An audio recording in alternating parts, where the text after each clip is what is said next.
تو جو میں نے آیت مبارکہ تلاوت کی ہے،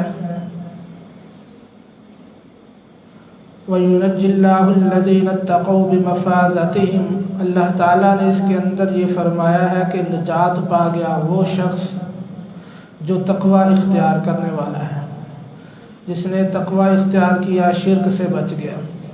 اور دوسری آیت مبارکہ میں نے جو تلاوت کی ہے، قد افلح من زکاہا وقد خاب من دساہا، اللہ تعالیٰ یہاں بھی فرما رہے ہیں قد افلح من زکاہا، تحقیق وہ کامیاب ہو جائے گا، من زکاہا جو اپنے نفس کو پاک کر لے گا، تقوی اختیار کر لے گا، وقد خاب من دساہا اور وہ دھنسا دیا جائے گا جو یہ کام نہیں کرے گا، پاکیزگی اختیار نہیں کرے گا، تقوی اختیار نہیں کرے گا۔ اب یہ جو مضمون اللہ تعالیٰ نے قرآن پاک میں مختلف جگہوں پر ارشاد فرمایا ہے، اور یہاں پر اتنا تاکید سے ارشاد فرمایا ہے کہ اللہ تعالیٰ نے پہلے قسمیں اٹھائی۔ اللہ تعالیٰ کو اپنی بات بیان کرنے کے لیے قسمیں کھانے کی ضرورت نہیں تھی، وہ تو کوئی عام آدمی ہو میرے جیسا، اس کی بات پہ تو شک ہو سکتا ہے، لیکن اللہ تعالیٰ کی بات پہ شک نہیں ہو سکتا۔ اللہ تعالیٰ پھر بھی اپنی بات کو تاکید میں لانے کے لیے، اللہ تعالیٰ پھر بھی اپنی بات کو پختہ کرنے کے لیے، اللہ تعالیٰ پھر بھی ہمیں سمجھانے کے لیے، اللہ تعالیٰ پھر بھی ہمیں یقین دلانے کے لیے قسمیں کھا رہے ہیں۔ اللہ تعالیٰ نے 1 نہیں، 2 نہیں، 3 نہیں، 4 نہیں، 5 نہیں، 8 اور 9 قسمیں کھائی ہیں۔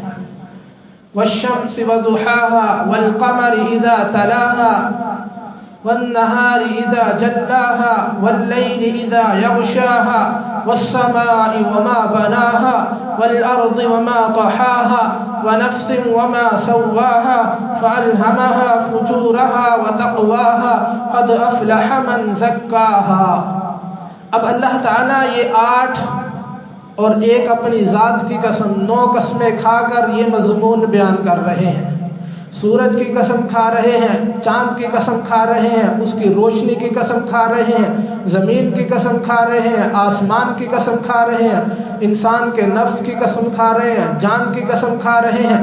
یہ ساری قسمیں اٹھانے کے بعد اللہ تعالیٰ نے فرمایا تحقیق پکی بات ہے، کامیاب شخص وہ ہے جو اپنے نفس کا تزکیہ کر لے، جو تقوی اختیار کر لے۔ جو تقوی اختیار نہیں کرتا وہ کامیاب نہیں ہے۔ تو میرے بھائیو، دوستو، بزرگوں، اب تقوی اختیار کرنے کی بہت ساری صورتیں ہو سکتی ہیں، اور ایک صورت جو میں بیان کرنا چاہتا ہوں وہ ہے زبان کی حفاظت۔ نبی اکرم صلی اللہ علیہ وآلہ وسلم کی خدمت میں ایک صحابی آئے، حضرت عقبہ بن عامر رضی اللہ تعالی عنہ۔ یہ حدیث مشکاۃ شریف کے اندر بھی موجود ہے، ترمذی شریف کے اندر بھی موجود ہے۔ اور نبی اکرم صلی اللہ علیہ وآلہ وسلم سے آ کر عرض کی، یا رسول اللہ صلی اللہ علیہ وسلم، نجات کا کیا راستہ ہے؟ میں نجات پانا چاہتا ہوں، میرے لیے نجات کس چیز میں ہے؟ تو آپ صلی اللہ علیہ وآلہ وسلم نے 3 جملے ارشاد فرمائے۔ ان میں سے پہلا جملہ یہ تھا کہ آپ صلی اللہ علیہ وسلم نے فرمایا کہ تمہاری نجات تمہاری زبان کی حفاظت میں ہے، تم اپنی زبان کی حفاظت کر لو تو نجات پا جاؤ گے۔ اور دوسرا جملہ آپ صلی اللہ علیہ وسلم نے فرمایا کہ تم اپنے گھر میں رہا کرو، فضول باہر نہ نکلا کرو۔ تیسرا جملہ آپ صلی اللہ علیہ وسلم نے فرمایا کہ تم اپنے گناہوں پر رویا کرو۔ اب اس حدیث کے مضمون سے ہمیں یہ بات سمجھ میں آتی ہے کہ زبان کی حفاظت کتنی ضروری ہے۔ جو زبان کی حفاظت کر لے گا وہ کامیاب ہو جائے گا، وہ نجات پا جائے گا۔ وہ نجات دنیاوی زندگی میں بھی پریشانیوں سے ہو سکتی ہے، وہ نجات اخروی نجات بھی ہے کہ جہنم سے نجات پا جائے گا، اور دنیا کے مصائب اور آلام اور پریشانیوں سے بھی نجات پا جائے گا۔ اب اسی مضمون کو دوسری حدیث مبارکہ سے سمجھیے۔ نبی اکرم صلی اللہ علیہ وآلہ وسلم نے فرمایا کہ تم میں سے جو شخص مجھے 2 چیزوں کی حفاظت کی ضمانت دے دے، میں اسے جنت کی ضمانت دیتا ہوں۔ صحابہ اکرام بڑے غور خاموش سے سن رہے تھے۔ نبی اکرم صلی اللہ علیہ وسلم نے فرمایا کہ تم میں سے جو شخص مجھے 2 چیزوں کی حفاظت کی ذمہ داری دے دے، حفاظت کی ضمانت دے دے، حفاظت کی ذمہ داری لے لے، میں اسے جنت کی ضمانت دیتا ہوں۔ اب وہ 2 چیزیں کیا ہیں؟ نبی اکرم صلی اللہ علیہ وسلم نے بیان فرمایا کہ ایک زبان کی حفاظت، آپ صلی اللہ علیہ وسلم نے زبان کو پکڑ کر ارشاد فرمایا کہ ایک زبان کی حفاظت، اور دوسری تمہاری شرمگاہ جو 2 ٹانگوں کے درمیان ہے۔ اب اس کی حفاظت کی ذمہ داری تم لے لو، جنت مجھ سے لے لو۔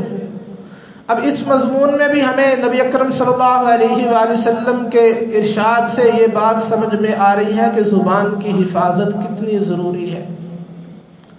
تیسری حدیث، نبی اکرم صلی اللہ علیہ وآلہ وسلم نے ارشاد فرمایا کہ اللہ کے نزدیک زبان کی حفاظت جو ہے یہ سب سے پسندیدہ عمل ہے۔ یہ حدیث کا مفہوم ہے کہ اللہ کے نزدیک اعمال میں پسندیدہ ترین عمل جو ہے وہ زبان کی حفاظت ہے، اور دیگر احادیث سے باقی مضامین کی بھی تائید ہوتی ہے، جیسا کہ نبی اکرم صلی اللہ علیہ وسلم نے فرمایا کہ اچھے اخلاق والا بہترین شخص ہے، جس کے اخلاق اچھے ہیں وہ اللہ کے نزدیک ہے۔ تو اس طرح کے مضامین اور احادیث مبارکہ میں بھی ملتے ہیں، اور اعمال کے بارے میں بھی۔ مگر میں جو بات کر رہا ہوں کہ یہ زبان ایسی چیز ہے کہ اسی کی وجہ سے آدمی بعض دفعہ شرمندگی کا سامنا کرنا پڑتا ہے، اور اسی کی وجہ سے لڑائی اور جھگڑے ہوتے ہیں، اسی کے غلط استعمال کی وجہ سے 2 خاندان آپس میں جدا ہو جاتے ہیں۔ زبان ہی کا ایک بول ہوتا ہے جسے ہم نکاح کہتے ہیں، اور زبان ہی کا ایک بول ہوتا ہے جسے ہم طلاق کہتے ہیں۔ ایک کی وجہ سے 2 خاندان آپس میں جڑ جاتے ہیں، آپس میں مودت اور محبت قائم ہو جاتی ہے، اور ایک بول کی وجہ سے 2 خاندان آپس میں ٹوٹ جاتے ہیں۔ یہ زبان ہی ہوتی ہے جو دلوں کو چیر کر پار نکل جاتی ہے۔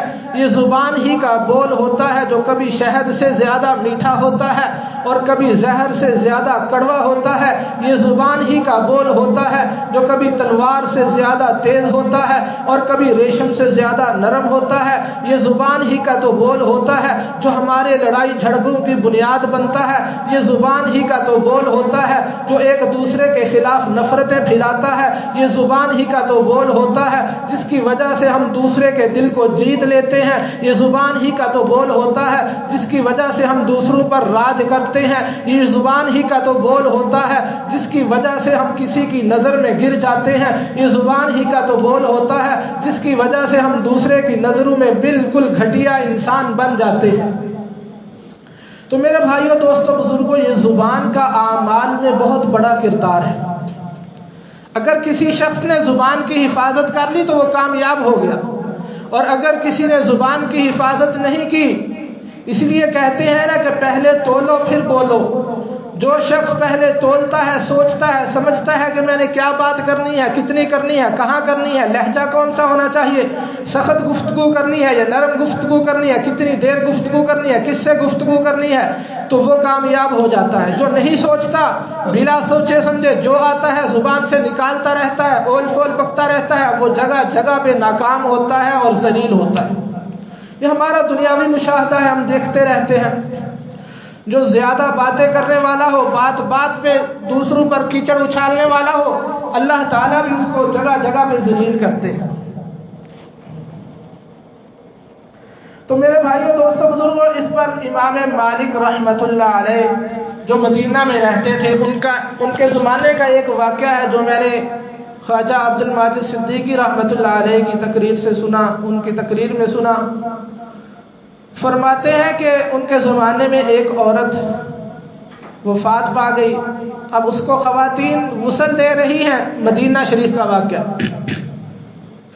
خواتین غسل دے رہی ہیں، اور غسل دیتے دیتے ایک عورت ان میں سے ایسی تھی جو بات بات پہ لوگوں کو تانے دیتی تھی، چغلی کرتی تھی، غیبت کرتی تھی، اور باتیں بناتی تھی لوگوں کے بارے میں، بلا تحقیق باتیں کرتی تھی۔ تو اس غسل دینے والی عورت نے، جس کو غسل دے رہی تھی، اس کے بارے میں یوں کہہ دیا کہ یہ جو عورت فوت ہوئی ہے اس کا کسی مرد کے ساتھ ناجائز تعلق تھا۔ اب یوں اس کا کہنا تھا تو اس کا ہاتھ جو کہ وہ غسل دے رہی تھی اس کی ران پر تھا، اس کی ٹانگ پر تھا، وہیں پہ چپک گیا. اب وہ ہاتھ علیحدہ نہیں ہو رہا. بہت کوشش کی جا رہی ہے کہ ہاتھ کو علیحدہ کیا جائے. پہلے تو ادھر بات کو سمیٹنے کی کوشش کی، بات کو دبایا گیا کہ کہیں اس کا کوئی حل مل جائے. آخر بات باہر نکلی، لوگوں تک پہنچی. امام مالک رحمۃ اللہ علیہ کی خدمت میں بھی بات پہنچی. ان کو بتایا گیا کہ یہ مسئلہ پیش آیا ہے، یہ پریشانی ہے کہ ایک عورت دوسری عورت کو غسل دے رہی تھی، اب اس کا ہاتھ اس عورت کی ران کے ساتھ چپک گیا ہے، اب وہ اتر نہیں رہا، علیحدہ نہیں ہو رہا، چھوٹ نہیں رہا، اس کا کیا حل ہے؟ تو امام مالک رحمۃ اللہ علیہ نے تحقیق کروائی. پتہ چلا، لوگوں سے پوچھا کہ اس عورت نے اس مرنے والی عورت کے خلاف کوئی بات تو نہیں کی تھی، کوئی ایسی بات جو کہ اس کے اندر نہیں تھی، اس نے اس پر الزام تو نہیں لگایا تھا، کوئی تہمت تو نہیں لگائی تھی؟ تو جو عورتیں ساتھ غسل دے رہی تھی ان سے جب پوچھا گیا تو انہوں نے بتایا کہ ہاں یقیناً اس عورت نے جب یہ بات کی تھی کہ یہ مرنے والی عورت کا فلاں مرد کے ساتھ ناجائز تعلق تھا، تو اسی وقت اس کا ہاتھ اس کی ران کے ساتھ چپک گیا. تو امام مالک رحمۃ اللہ علیہ نے کہا کہ اس وقت تک اس کا ہاتھ علیحدہ ہونے والا نہیں ہے جب تک اللہ تعالیٰ کی حد اس پر قائم نہ کی جائے. اللہ تعالیٰ نے تہمت کی جو حد لگائی ہے، 80 کوڑے اس کو نہ لگائے جائیں، اس وقت تک یہ ہاتھ علیحدہ ہونے والا نہیں. تو میرے بھائیوں، دوستوں، بزرگوں، ہمارے لیے اس واقعہ کے اندر بہت بڑی عبرت ہے کہ ہم بلا وجہ بلا تحقیق اپنی زبان سے روزانہ کتنی باتیں ایسی کہہ دیتے ہیں کہ جن کا ہمارے پاس کوئی ثبوت ہی نہیں ہوتا، جن کے بارے میں ہمارے پاس کوئی تحقیق ہی نہیں ہوتی. اب جب اس عورت سے پوچھا گیا کہ آپ نے اس کے بارے میں یہ بات کہی تھی تو کیوں کہی تھی، اب وہ کہنے لگی کہ میں نے فلاں مرد کو جس کے ساتھ اس کا ناجائز تعلق بتایا ہے، اس کو ایک دفعہ گلی سے گزرتے ہوئے دیکھا تو وہ اس عورت کی طرف، مرنے والی عورت کی طرف دیکھ کر مسکرا رہا تھا، اس لیے میں نے اس پر یہ بات فٹ کر دی کہ شاید اس کا اس کے ساتھ ناجائز تعلق ہے. اب اتنی سی بات سے خود سے نتیجہ نکال لینا یہ بیوقوفی نہیں ہے تو اور کیا ہے؟ ہم روزانہ اپنی زبان کو کتنا غلط استعمال کر جاتے ہیں اپنی محافل کو سلجھانے کے لیے اور گرمانے کے لیے اور اس کے اندر وزن پیدا کرنے کے لیے اور اپنے دوستوں کے اندر خوشی لانے کے لیے، ہنسانے کے لیے. کتنے جملے ایسے کہہ جاتے ہیں دوسروں کے بارے میں جو ہمیں پتہ ہی نہیں ہوتا کہ اس کے اندر یہ عیب ہے کہ نہیں ہے. ایسے ہی بلا وجہ کبھی کسی کو بے ایمان کہہ دیا، کبھی کسی کو اور کچھ کہہ دیا، تو یہ کل قیامت والے دن ثابت کرنا پڑے گا کہ یہ بے ایمان تھا یا نہیں تھا. یہ سارے جملے زبان سے نکلے ہوئے جو ہیں یہ اللہ تعالیٰ کے ہاں لکھے جا رہے ہیں. کرامن کاتبین کی ذمہ داری لگائی ہے اللہ تعالیٰ نے. ہمارا ایک ایک عمل درج ہو رہا ہے. کرامن کاتبین یعلمون ما تفعلون، جو ہم کرتے ہیں وہ اللہ تعالیٰ کل قیامت والے دن ہمارے سامنے رکھ دیں گے. ہمارے سے پوچھو گی کہ تم نے اس کے بارے میں یہ جملے کہے تھے تو کیوں کہے تھے، تمہارے پاس کیا دلیل تھی؟ ہم بلا وجہ تہمت لگا دیتے ہیں. تو میرے بھائیوں، دوستوں، بزرگوں، ایک تو ہے تہمت اور ایک ہے غیبت اور ایک ہے چغلی. اب اس کے اندر فرق کیا ہے؟ تہمت اسے کہا جاتا ہے کہ ایک آدمی کے اندر کوئی عیب پایا ہی نہیں جاتا، ہم نے اپنے پاس سے اس کو عیب بنا کر اس کے اندر اس کو فٹ کر دیا اور اس کے اندر وہ عیب موجود نہیں ہے، ہم اس کے اوپر لاگو کر رہے ہیں، تو یہ ہے تہمت.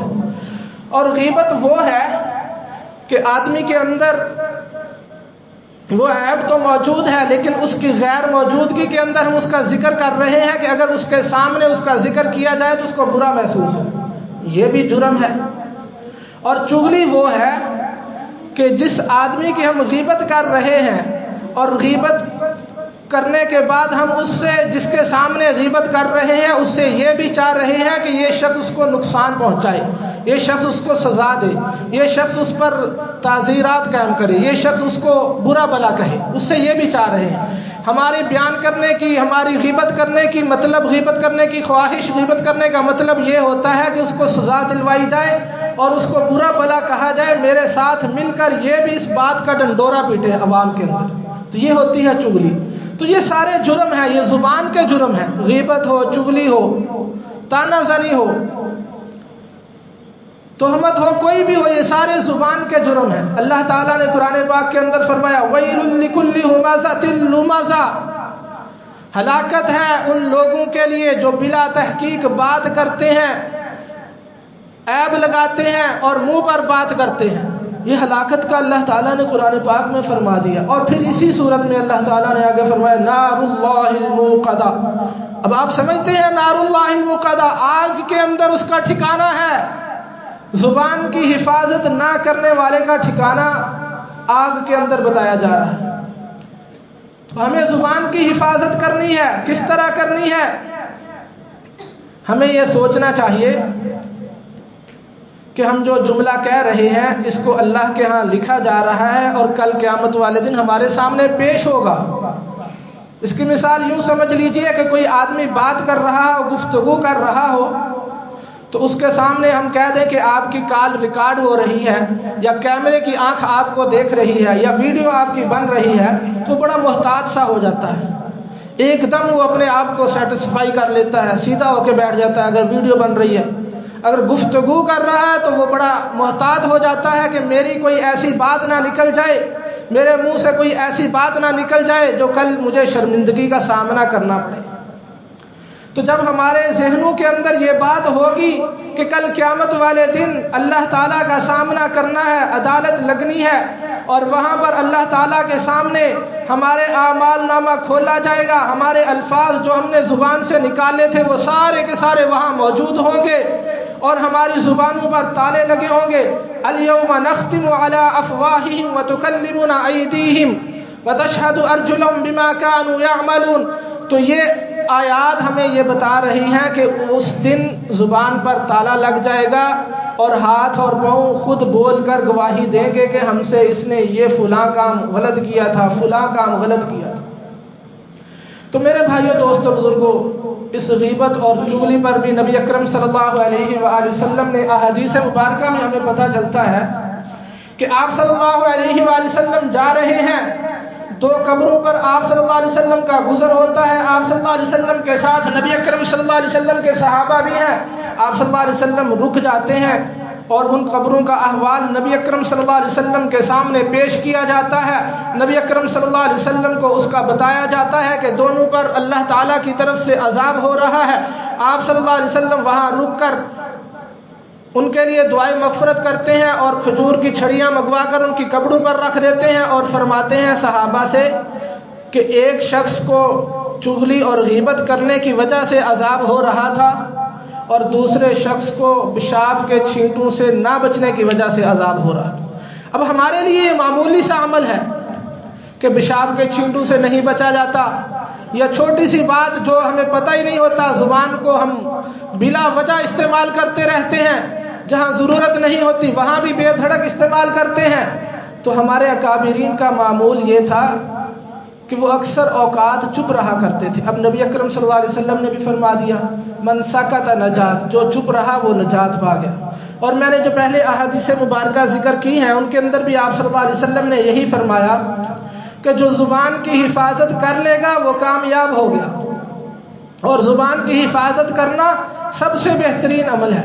اور تیسری حدیث میں نبی اکرم صلی اللہ علیہ وسلم نے فرمایا کہ جو مجھے زبان کی حفاظت کی ذمہ داری، زبان کی حفاظت کی ضمانت دے دے، میں اسے جنت کی ضمانت دیتا ہوں، اور اس کے ساتھ شرمگاہ کی حفاظت کا بھی ذکر آتا ہے۔ تو میرے بھائیوں، دوستو، بزرگوں، ہمیں اپنی محافل کا جائزہ لینا چاہیے اور اپنی گفتگو کے اندر سوچ سمجھ کر جملے استعمال کرنے چاہیے۔ ایک دوسرے کے خلاف کوئی بھی ایسا جملہ جو اس کی دل آزاری کا باعث بنے اس سے پرہیز کرنا چاہیے۔ اور بعض لوگ ایسے موقعوں پر یوں کہہ دیتے ہیں کہ میں تو یہ بات اس کے منہ پر بھی کہہ دیتا ہوں، میں کسی سے نہیں ڈرتا۔ تو میرے بھائیوں، دوستو، بزرگوں، یہ اس سے بڑا جرم ہے۔ ایک تو آپ غیبت کر رہے ہیں، کسی کی پیٹھ کے پیچھے بات کر رہے ہیں، اور دوسرا آپ اس پر بھی اترا رہے ہیں، اس پر بھی اپنے آپ کو بڑا اچھا سمجھ رہے ہیں کہ میں اس کے منہ پر بھی یہ بات کہہ سکتا ہوں۔ اس کے منہ پر بات کہنے سے ڈبل جرم ہو جائے گا، اس کی دل آزاری بھی ہوگی، غیبت بھی ہوگی۔ اس کے لیے بھی اللہ تعالیٰ نے فرمایا وَيْلٌ لِكُلِّ هُمَزَةٍ لُمَزَةٍ۔ یہ جو آیت ہے اس کے اندر اللہ تعالیٰ نے دونوں کا ذکر کیا ہے کہ پیٹھ کے پیچھے بات کرنے والا اور منہ پر تانا زنی کرنے والا، دونوں کے لیے ہلاکت ہے۔ تو اس لیے ہمیں اس سے بھی بچنا چاہیے، اپنی زبان کی حفاظت کرنی چاہیے۔ اللہ تعالیٰ مجھے اور آپ کو عمل کی توفیق عطا فرمائے۔ وآخر دعوانا